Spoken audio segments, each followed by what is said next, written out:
After 8 long years, Metroid Prime 4 Beyond is nearing a real launch. I got the opportunity to both stand and sit down to play some of it on the Switch too, and it feels like it hasn't missed a step in the interim.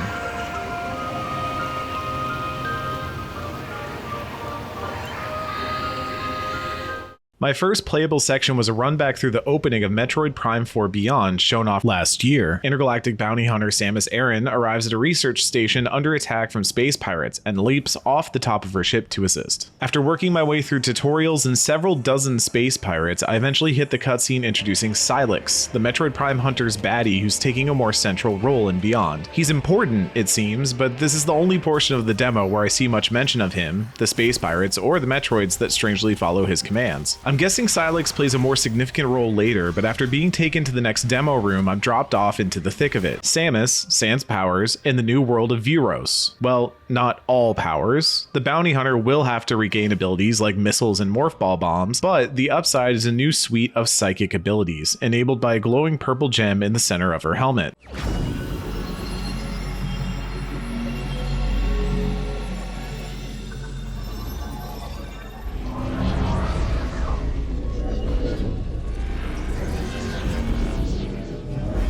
For puzzle solving, this means Samus can move specific orbs and other objects with her mind to open doors and access new areas. Her bounty hunting arsenal also gets a boost from the newfound powers too. Samus's psychic morph ball bombs can be picked up and moved around before they detonate, and her control beam can be piloted through the air to its target. The control beam is applied to both puzzles and combat as I dive deeper into the jungle zone. Shooting a charge shot through an opening and around to the backside of a door to open it is rewarding to pull off. A later boss fight against a plant monster with whip-like limbs requires me to break the shields guarding its appendages and then curve a control beam around the arena, like in the 2008 film Wanted, taking out every weak spot in one go. The suite of psychic powers already seems like a standout for Metroid Prime 4 Beyond.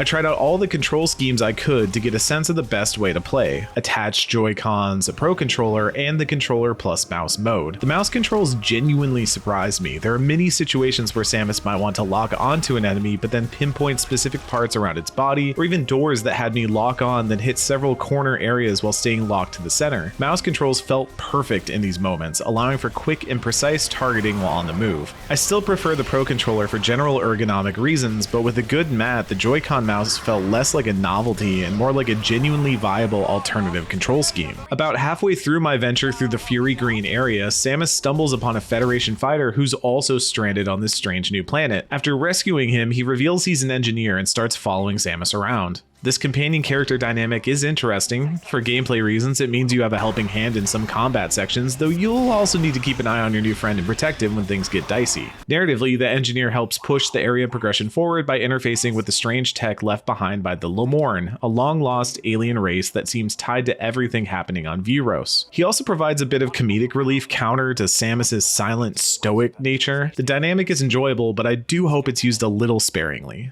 It's about to get real nerdy in here.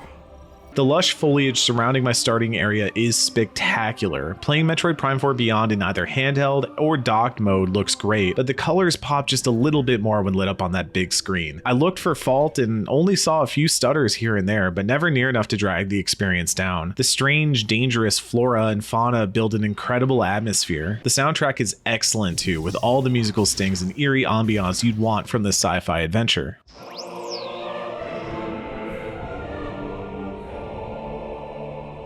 Metroid Prime 4 Beyond has been an entire console generation in the making, which makes for a tough bar to clear. After spending time exploring the world of Vyros though, Metroid Prime 4 is poised to be an exciting adventure for Nintendo's intergalactic bounty hunter. Samus's mind is expanding, but it's still the shot-charging, ball-rolling, backtracking adventure you'd hope for in a new Metroid Prime.